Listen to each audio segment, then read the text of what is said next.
J'ouvre notre second débat consacré au mystère Jean-Jacques Goldman. 2 décennies après la sortie de son dernier disque, il reste la personnalité préférée des Français et il est de nouveau au cœur de l'actu de cette rentrée avec un livre, une tournée hommage à ses chansons et même un film consacré à son demi-frère Pierre, figure de l'extrême gauche des années 70, condamné puis acquitté pour un double meurtre. Goldman, star absente et pourtant omniprésente, on plonge dans ce paradoxe avec Jonathan Dupriez. Fender Telecaster en bandoulière, le guitariste Michael Jones reprend chaque soir dans l'héritage Goldman les plus grands tubes de son acolyte de toujours, Jean-Jacques Goldman. 43 dates cette année, une tournée qui cartonne partout en France.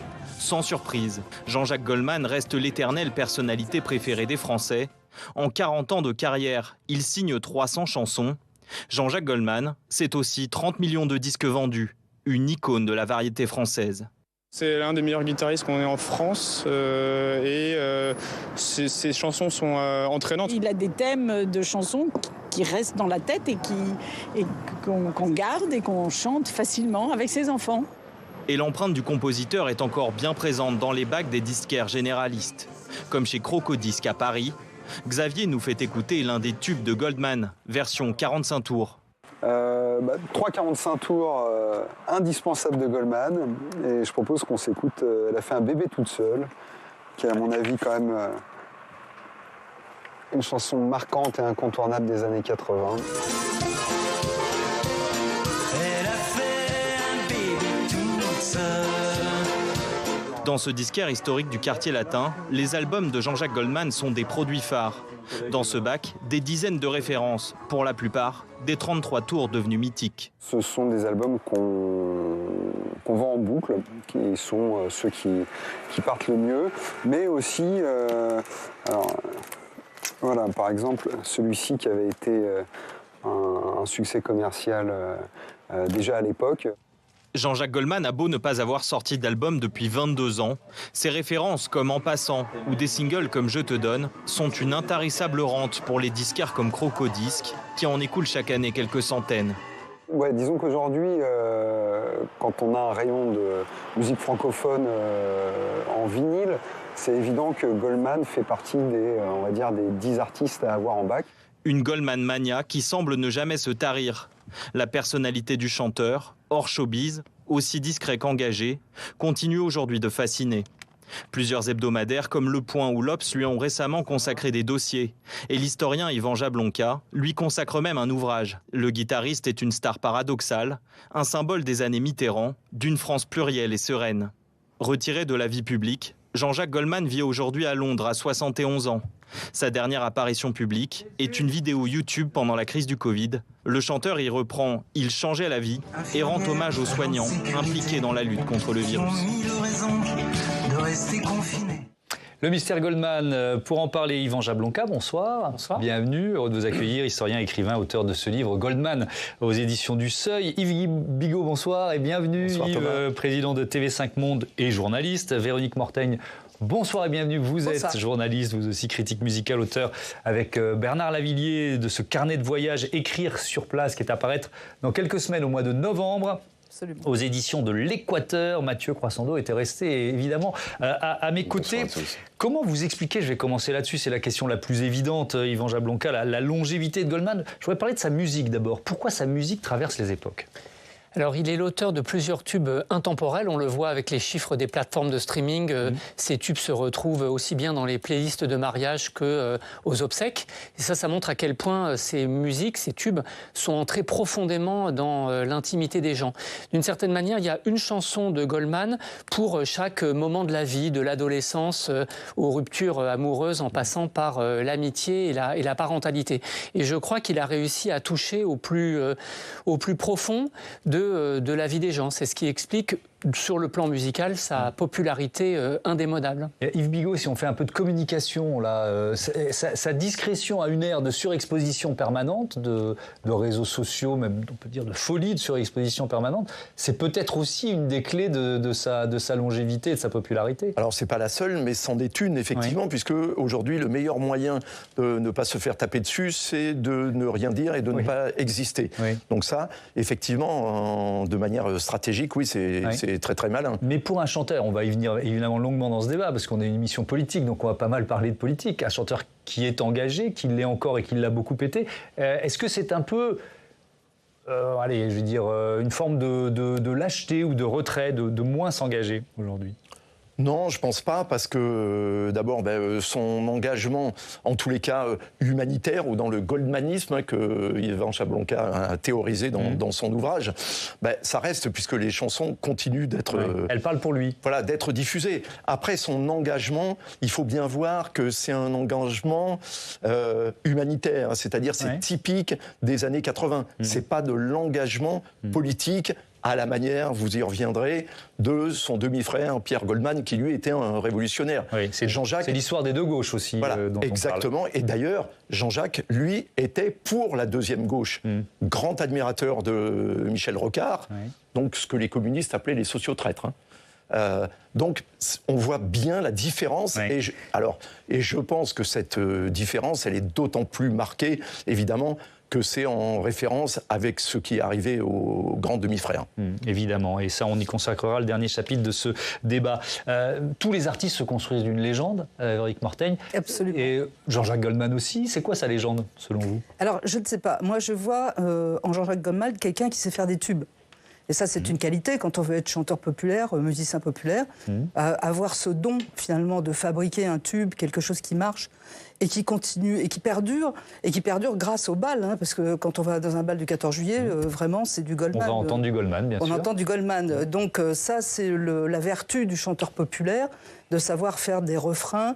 Je me souviens que Paul Misraki, qui était un ancien, qui avait écrit « Tout va très bien, Madame la Marquise », qui me racontait que le plus grand plaisir qu'il avait eu dans la vie, c'est qu'avec les royalties, à ce moment-là, il s'était acheté une voiture et qu'il était dans Paris. Et puis d'un seul coup, il y a un ouvrier parisien qui arrive avec la musette et tout à l'époque, c'était avant la guerre, et qui siffle « Tout va très bien, Madame la Marquise ». Et là, il dit « J'ai réussi ». C'est le but, vous voyez, d'un chanteur. Après, quand on est poète et quand on est un vrai artiste, on va dire, on va créer effectivement une légende. Alors pour moi, Goldman n'est pas forcément le plus grand poète et le plus grand artiste musicien qu'on ait eu en France et qu'on a jusqu'à maintenant. Et les enquêtes de popularité, si vous voulez, du français le mieux aimé, etc., pour moi, ne comptent pas beaucoup. Donc, si vous voulez, tout ça, l'alchimie fait qu'effectivement, on doit s'inventer, de toute façon, quand on est artiste, on doit s'inventer une vie, on doit construire son roman.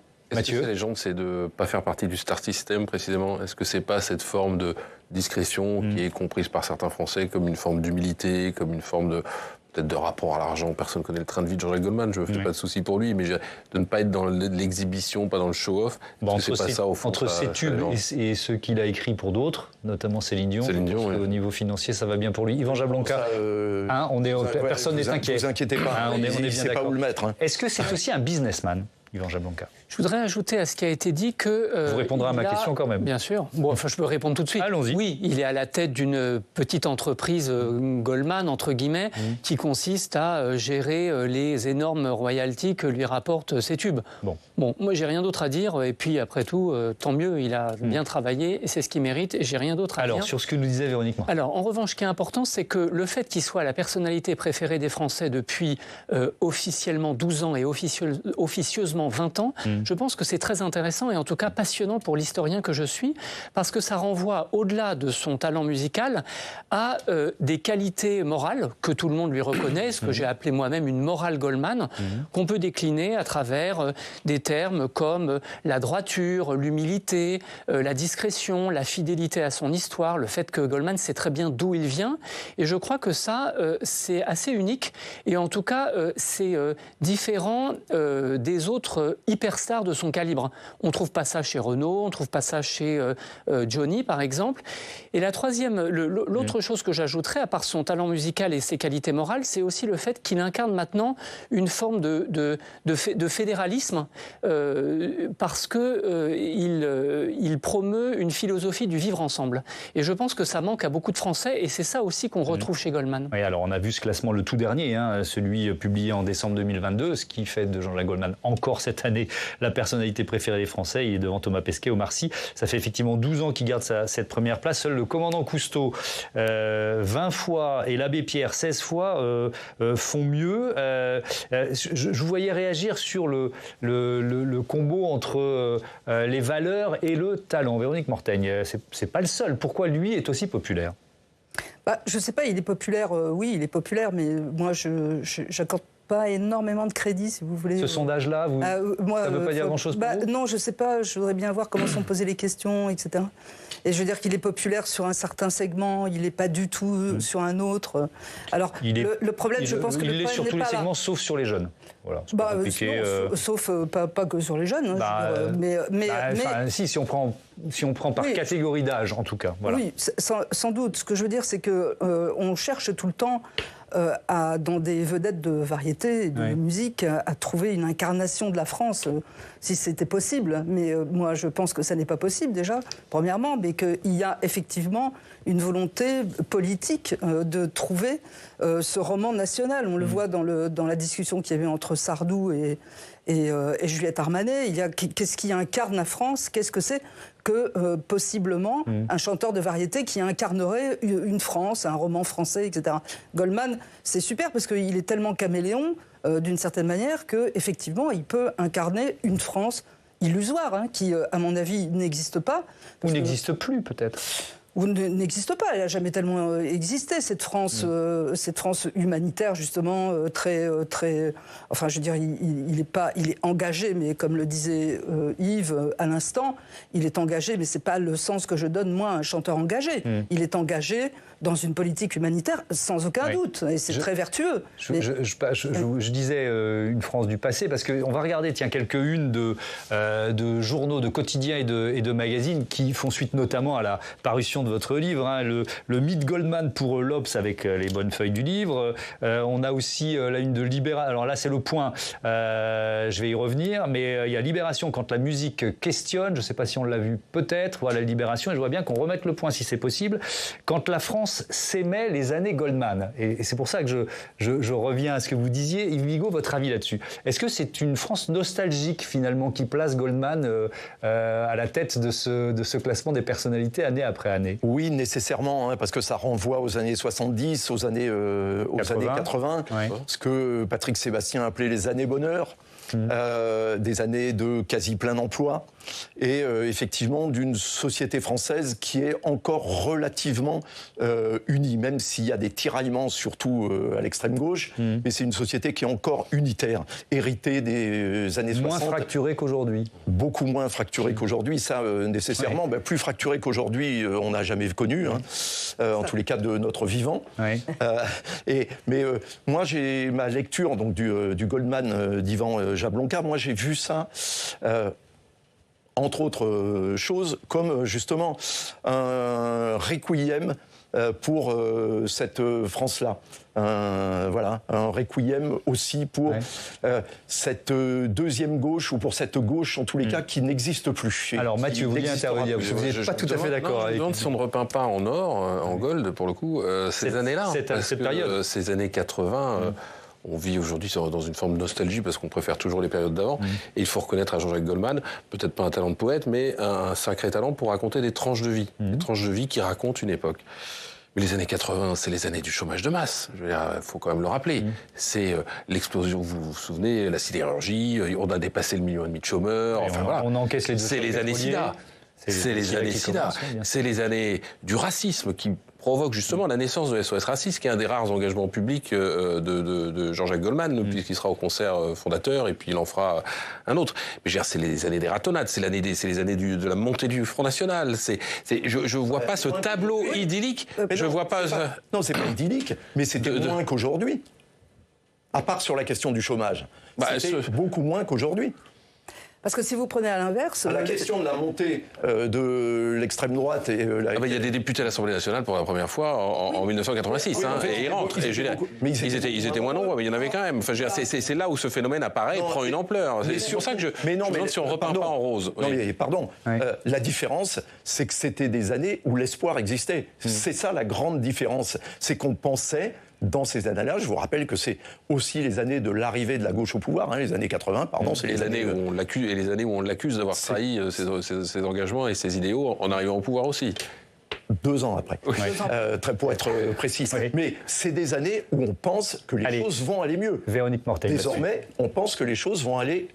Ça, c'est exact. Mais si vous prenez les années 80 aussi, c'est le surgissement des musiques du monde, de la sono mondiale, avec ce sont les Rita Mitsuko, le rock français, enfin, je veux dire, il y a une effervescence incroyable et qui n'est pas du tout goldmanienne, qui est complètement différente et qui est d'une autre bande, si vous voulez. Et puis après, moi, je pense qu'il y a effectivement des points de rupture, comme l'émission d'Yves Montand, Vive la crise, qui était quand même extrêmement marquante et finalement qui allait dans le sens de ce que défendait Goldman, c'est-à-dire on s'en sort tout seul aussi, c'est-à-dire que là on n'est plus dans le collectif, on n'est plus dans la bagarre syndicale, etc. On crée les conditions de sa survie d'une certaine manière. Et comme le dit Yves, avec espérance, ce qui n'est plus le cas aujourd'hui. Sur l'engagement politique, vous avez commencé à évoquer la question de la montée du Front National dans ces années 80. On va écouter une chanson de Jean-Jacques Goldman. Heureusement que dans un débat comme celui-là, on écoute aussi un peu de Goldman. C'est Là-bas, quelques notes, un refrain de Là-bas. Là-bas, tout est neuf et tout est sauvage.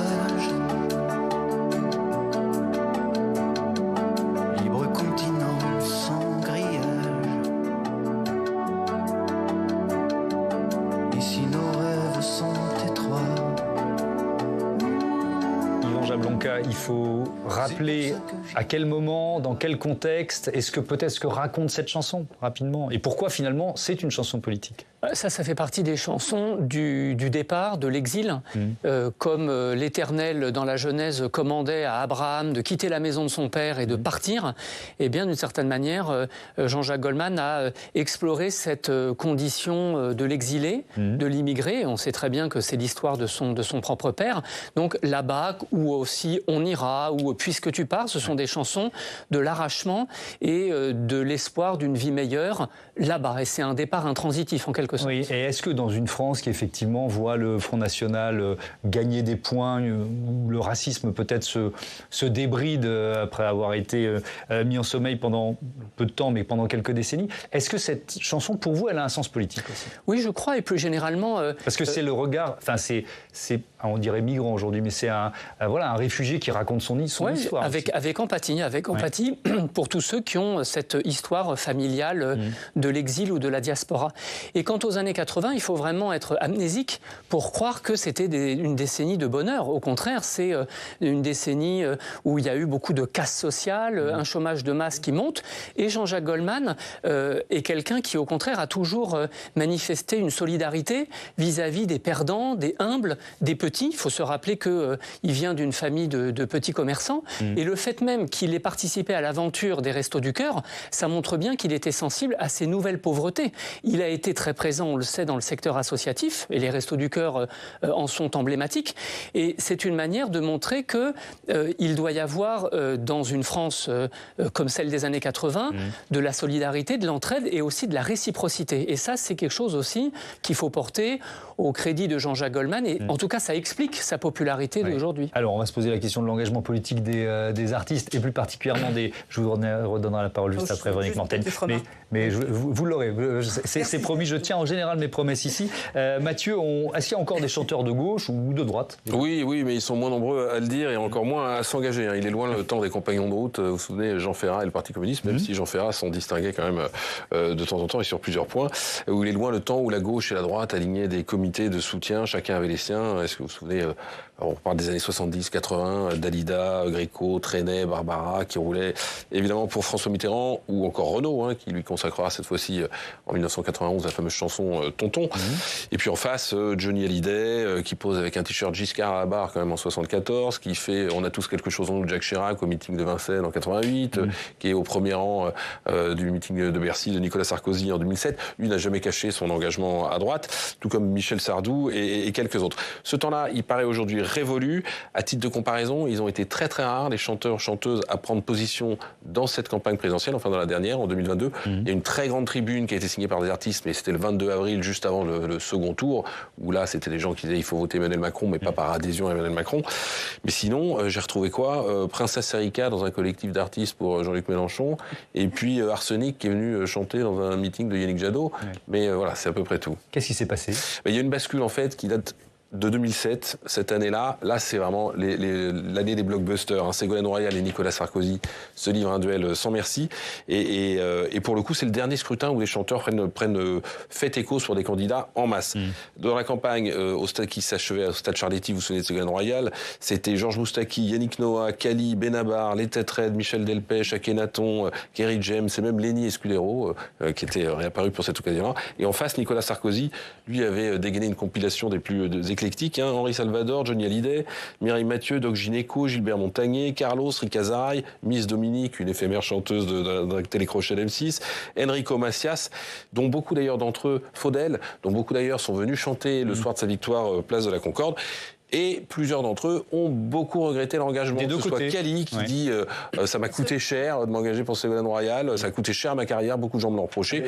Ou que ce soit Faudel. Tous ceux qui ont chanté à la Concorde ont vu leur carrière Mireille Mathieu, Faudel, Mais comme Yannick Noah, 5 ans plus tard, après le Bourget. Voilà, après avoir chanté pour François Hollande. Donc ça marche des deux côtés, cette espèce de censure à l'engagement. Voilà. Et donc c'est pas une bonne affaire, ni pour les artistes. Non, parce que c'est piégeux pour tout le monde, on vient de le dire, hein, les artistes qui prennent le risque de se priver d'une partie de leur public, hein, en parlant politique. Regardez encore cet été, on en a parlé, enfin, que ce soit le rétropédalage d'Isia qui s'en était pris à Emmanuel Macron, qui voulait transformer en piñata, vous vous souvenez, dans un de ses concerts, ou que ce soit le débat qu'on a eu sur la chanson de droite, Les Lacs du Connemara, lancé par Juliette Armanet. C'est trop risqué aujourd'hui pour un artiste qui veut vendre et qui se veut mainstream.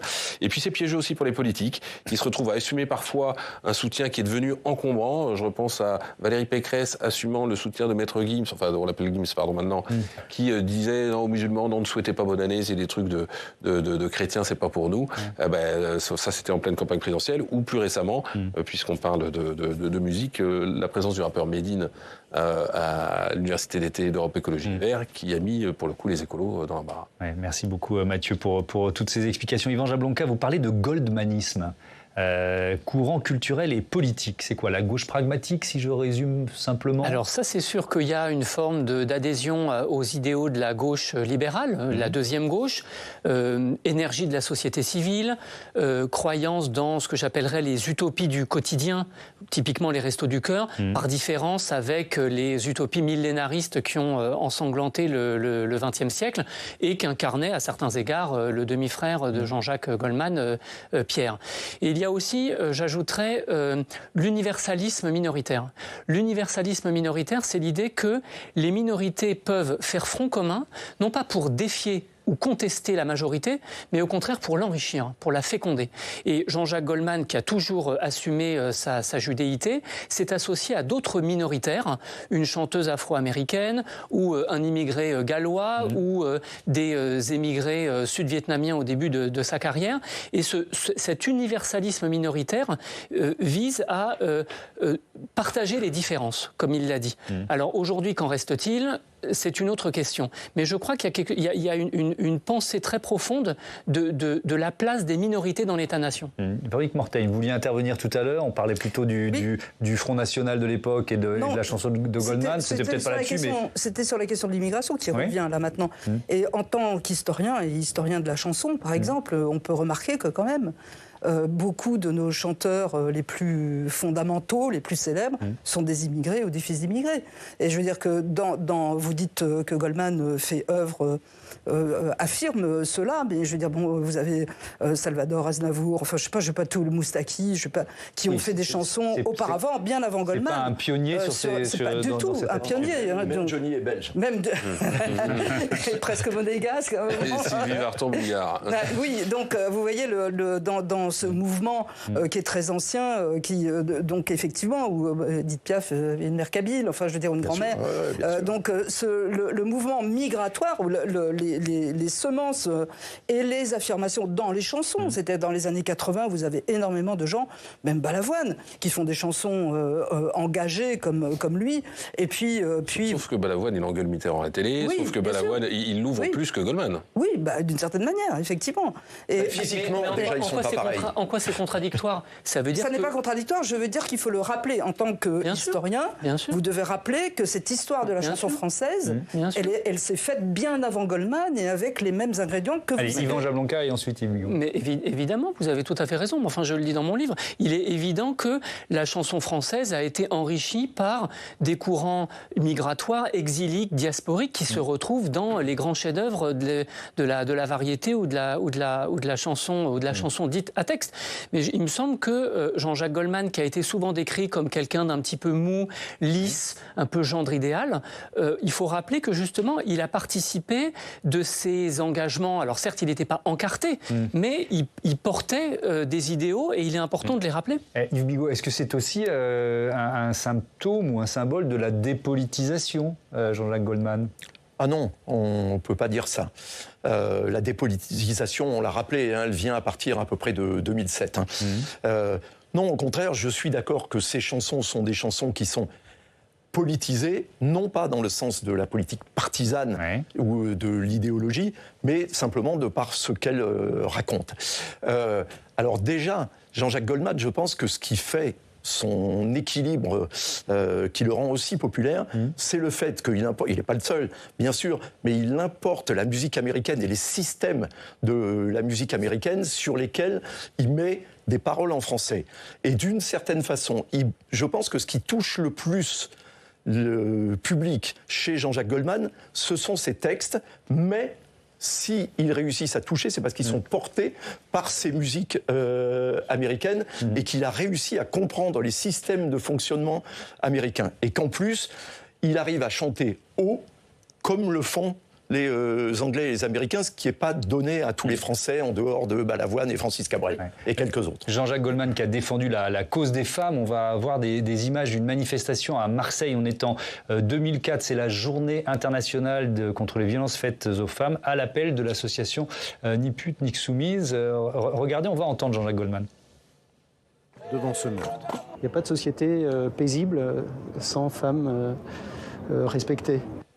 Yvan Jablonka, ça c'est un thème récurrent des chansons de Goldman ? Oui, absolument. Je pense qu'il incarne d'un côté une masculinité fragile, vulnérable, et de l'autre, il a toujours été en quelque sorte l'allié des femmes, et tout particulièrement des adolescentes qui composaient une grande partie de son public, d'où le mépris entre snobisme et misogynie qui ensevelissait Goldman dans les années 80 et qui était assez caractéristique de la presse intellectuelle de gauche de l'époque. Et pour revenir à cet aspect très intéressant, on est 30 ans avant MeToo, et Jean-Jacques Goldman se manifeste comme un allié des femmes. On le voit par exemple dans une chanson comme Doux ou comme Elle a fait un bébé toute seule, qui sont presque proto-féministes et en tout cas qui tranchent avec certaines galéjades misogynes qu'on trouve dans un tube de Sardou de la même époque par exemple. Votre avis sur cette masculinité fragile? Tiens, je veux bien vous entendre là-dessus. Peut-être Véronique Mortaigne pour commencer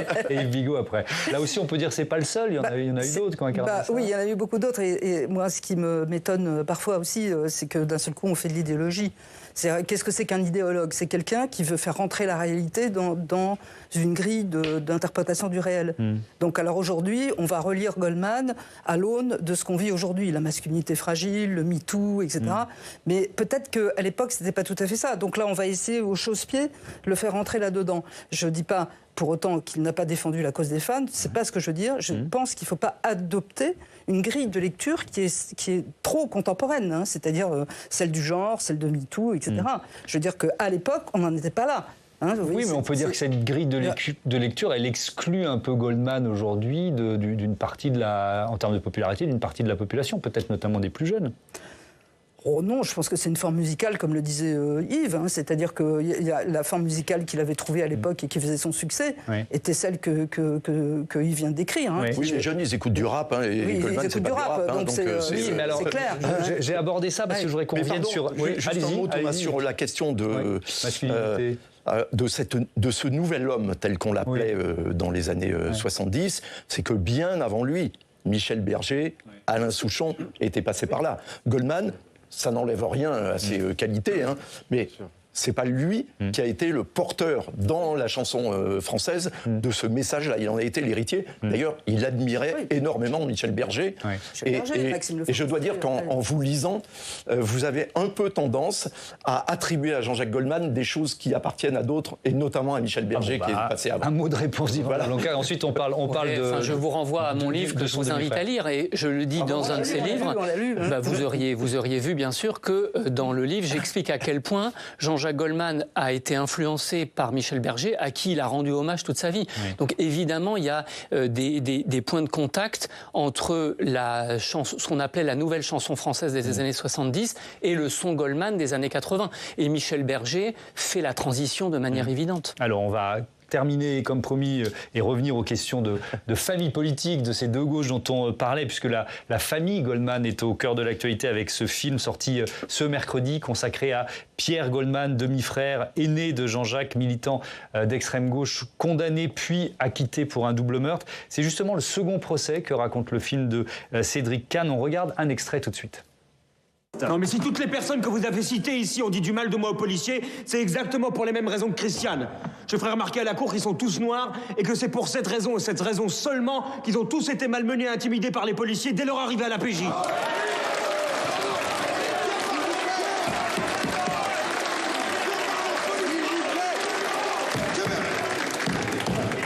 Pierre Goldman, sous-entendez-vous que la police de ce pays est raciste? Ah, non seulement je le sous-entends, mais je l'affirme. Eh bien, c'est une honte! Monsieur le Président, je pense que ce que mon client a voulu dire, c'est que certains policiers peuvent parfois avoir un comportement raciste, certainement pas que le corps policier dans son ensemble est raciste. Non, je veux dire que la police est raciste, absolument toute la police. On est dans les années 70, mais ça résonne à nos années 2023. Samia Duchir, rebonsoir. Qui était Pierre Goldman ? Eh bien, c'était, vous l'avez dit, le demi-frère de Jean-Jacques Goldman. Ils avaient le même père, un juif polonais, militant communiste, résistant pour la Deuxième Guerre mondiale. Mais ces deux fils n'ont pas du tout suivi la même voie. Alors que Jean-Jacques devient célèbre pour sa musique, Pierre, lui, est un militant d'extrême gauche qui a voyagé en Amérique du Sud, où il s'est frotté aux guérillas révolutionnaires. Et c'est en 1970 que les Français le découvrent à l'occasion de ce premier procès. Il est alors accusé du double meurtre de deux pharmaciennes lors du braquage dans une pharmacie parisienne, donc l'année précédente. Il est arrêté sur dénonciation. Il reconnaît 3 autres braquages, mais pas celui de la pharmacie. Son premier procès s'ouvre donc en 1974 et il est condamné à la réclusion à perpétuité. Et il va continuer de clamer son innocence. Oui, et une partie de l'opinion publique a d'ailleurs le sentiment que l'enquête sur ce double meurtre aurait été biaisée, qu'il y a des incohérences, que le doute n'aurait pas profité à l'accusé Pierre Goldman. L'année suivante, sa condamnation est cassée par la Cour de cassation sur un motif qui n'a rien à voir avec ce que je viens d'évoquer. En fait, le PV du procès n'a pas été signé. Donc un nouveau procès est organisé en 1976 et c'est sur cet épisode-là que le film dont on a vu un extrait porte, le film Le procès Goldman. Et alors désolé pour ceux qui iront le voir, je vous dévoile un petit peu la fin, mais qui en fait est déjà connue. C'est qu'en fait, Pierre Goldman est finalement acquitté lors de ce deuxième procès. Il ne va pas profiter longtemps de cette liberté puisqu'il meurt 3 ans plus tard. Oui, en 1979, Pierre Goldman est assassiné en pleine rue dans le 13e arrondissement de Paris. 2 hommes lui tirent dessus avant de s'enfuir. Un meurtre dont on n'a jamais retrouvé les coupables. Et d'ailleurs, l'affaire du double meurtre du braquage de la pharmacie dont était accusé Pierre Goldman n'a jamais été résolue non plus. Pierre Goldman meurt donc à 35 ans. Plusieurs milliers de personnes vont assister à son enterrement. Dans la foule, on voit des visages très connus, comme Jean-Paul Sartre, Simone de Beauvoir ou encore Yves Montand et j'en passe. Alors s'il n'était pas aussi adulé par les Français que son demi-frère Jean-Jacques, Pierre Goldman était tout de même devenu un symbole pour l'extrême gauche française. Le moins qu'on puisse dire, Thomas, en tout cas, c'est que les demi-frères ont pris des chemins très différents. Effectivement, très différents. Merci beaucoup, Samia. Yvan Jablonka, qu'est-ce qu'on peut dire de la relation entre Jean-Jacques et son frère aîné Pierre quand celui-ci est accusé du double meurtre? Il garde le contact, il vient le voir en prison, comment ça se passe? Bon, d'abord, les deux frères ont vécu en quelques années ensemble, puisqu'ils ont grandi dans la même fratrie. Vous avez dit, ils partageaient en effet non seulement le même père, mais le même patronyme. Donc ils ont vécu ensemble à Montrouge plusieurs années. Et il y a des relations. Par exemple, moi j'ai eu accès au dossier d'instruction de Pierre Goldman, et on voit qu'il y a une lettre de Pierre Goldman adressée à sa demi-sœur, où il parle de Jean-Jacques. Il lui dit, tu diras à Jean-Jacques que la musique. On voit qu'ils discutent musique. Ouais. Et d'une certaine manière, ils n'avaient pas les mêmes goûts musicaux, mais ils avaient la même passion des musiques et d'une certaine manière, ils pouvaient donc polémiquer amicalement autour de ça. Et on sait que Jean-Jacques a rendu visite à Pierre en prison, mais le parallèle s'arrête là, parce que pour le reste, il n'y a que des différences. La première différence, la plus béante, elle est politique. Vous avez d'un côté un gauchiste de choc qui a été d'abord dans des services d'ordre de groupuscules, Mao ou trotskiste dans les années 60, qui a ensuite défrayé la chronique judiciaire. Et de l'autre côté, vous avez Jean-Jacques, qui est un des symboles de la gauche apaisée dans sa version social-démocrate. On est en duplex avec l'historien Benjamin Stora, qui publie L'arrivée aux éditions Talendier, c'est votre parcours, mais c'est aussi ces années-là que vous racontez dans ce livre L'arrivée, qui vient de sortir. Il y a 44 ans, Benjamin Stora, jour pour jour, Samia en parlait, 15 000 personnes assistaient aux obsèques de Pierre Goldman. On peut rajouter au grand nom qu'elle a cité Simone Signoret, Costa Gavras. Vous y étiez, Benjamin Stora. Pourquoi vous étiez là? Oui, bonsoir. Bien sûr, j'étais là parce que Pierre Goldman, c'était une très grande figure de l'extrême gauche, bien entendu, depuis les années 60, depuis la fin de la guerre d'Algérie, avec le Front unique antifasciste. Il faisait déjà le coup de poing au quartier latin dans les services d'ordre. Et quand je suis rentré en politique après 68, son nom était déjà connu. Il était un personnage important, qui était dans la radicalité en fait. Et Pierre Goldman en synthétisait aussi quelque part la bataille à la fois contre le fascisme et contre l'antisémitisme. Il faisait la synthèse entre ces deux batailles, c'est-à-dire qu'il était, par sa radicalité, à la croisée des chemins entre combat contre le fascisme et combat contre l'antisémitisme. Donc c'est pour ça qu'il était naturellement connu par quelqu'un comme moi qui était jeune à l'époque et qui était très engagé dans le mouvement trotskiste et qu'il avait fréquenté lui-même d'ailleurs, ces mouvements-là, parce qu'il avait été proche du service d'ordre de la FAIR, la Fédération des étudiants révolutionnaires, avant de s'en séparer. Et puis surtout, Pierre Goldman, il incarnait aussi toute la discussion, tout le débat qu'il y avait à l'extrême gauche à l'époque sur le passage à la lutte armée. C'est-à-dire la question du passage à ce qu'on appellera plus tard le terrorisme. Il y a un vrai débat qui a fracturé l'extrême gauche française à cette époque-là, qui venait d'Amérique latine. C'était la question des fauquismes, c'était la bataille du guérilla, du guérillerisme, du guévarisme. Et disons que moi, par exemple, j'appartenais pas à ce courant qui était partisan du guévarisme et de la lutte armée. Je voudrais, pardon de vous interrompre, Benjamin Stora. J'essaye de reprendre la main parce qu'il nous reste assez peu de temps. Je suis désolé de vous interrompre, c'est toujours plus compliqué quand on est en duplex comme ça. Mais je voudrais parler de ce second procès, ce que raconte le film. Peut-être d'ailleurs le premier aussi, mais il fait de son procès une tribune politique. Est-ce qu'on peut dire ça ? Bien sûr, mais il a toujours été un militant révolutionnaire, Pierre Goldman. Il s'en est jamais caché. Il suffit de lire ses livres, de voir sa vie, son activité, ses relations. Bien sûr qu'il essaye d'en faire une tribune politique. Il a été très marqué par la Seconde Guerre mondiale, bien entendu. La question de la Shoah, ça c'est sûr. La guerre d'Algérie aussi, c'est évident. C'est quelque chose qui le marque. Donc il en fait bien sûr une tribune de propagande, d'explication, de bataille, de combat. C'est un combattant, c'est un militant, un combattant révolutionnaire, pas simplement d'extrême gauche, mais qui intéresse une grande partie de la jeunesse des années 70 de cette époque-là, parce que son livre a été un énorme succès. Souvenir obscur a été un très grand succès de librairie, et beaucoup de jeunes qui s'engageaient en politique, eh bien, ont lu ce livre, Souvenir obscur d'un juif polonais né en France.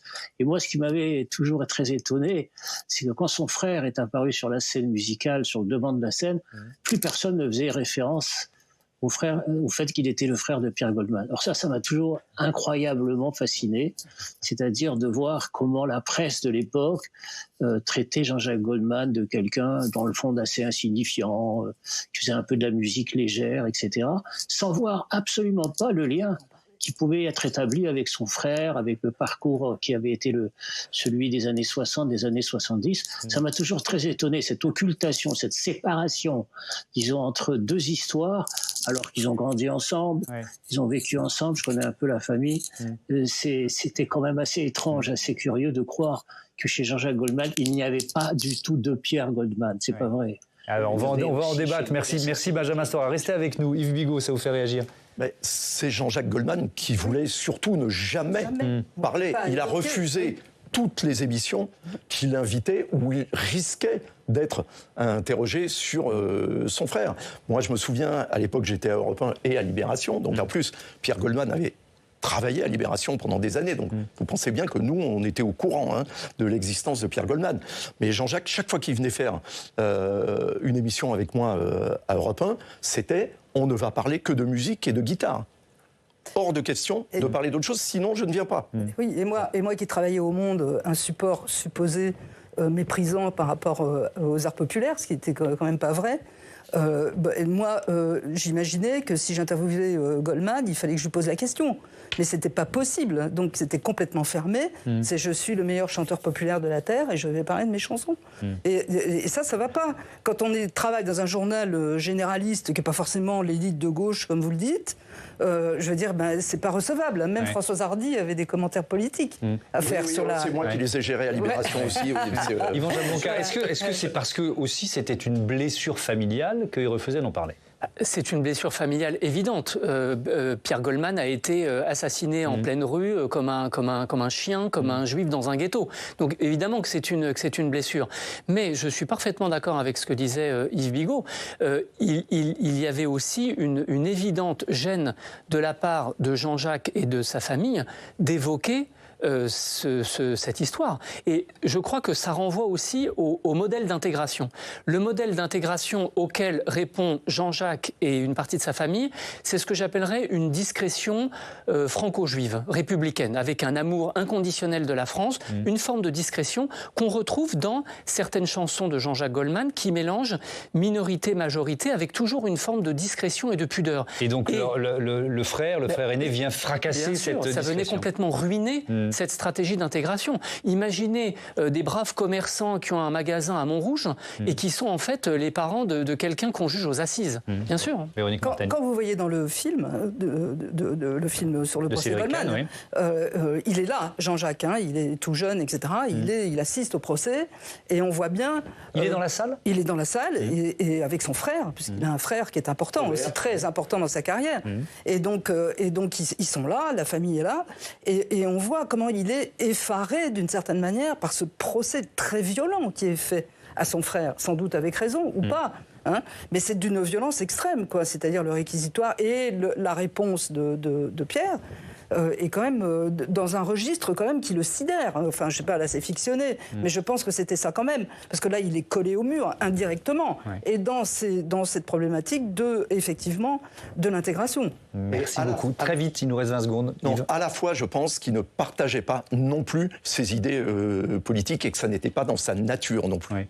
Merci beaucoup, merci à tous. C'était un débat passionnant. On aurait pu espérer continuer encore de longues minutes, mais il faut lire vos livres pour en savoir plus. En tout cas, le vôtre, ça c'est sûr. Votre Goldman est publié au Seuil. Le film, Le procès Goldman, qui sort ce mercredi, Cédric Kahn. On vous conseille d'aller le voir. Véronique Mortaigne, votre carnet de voyage avec Bernard Lavilliers, Écrire sur place. Alors là, il va falloir attendre un peu. Il paraît au mois de novembre aux éditions de l'Équateur.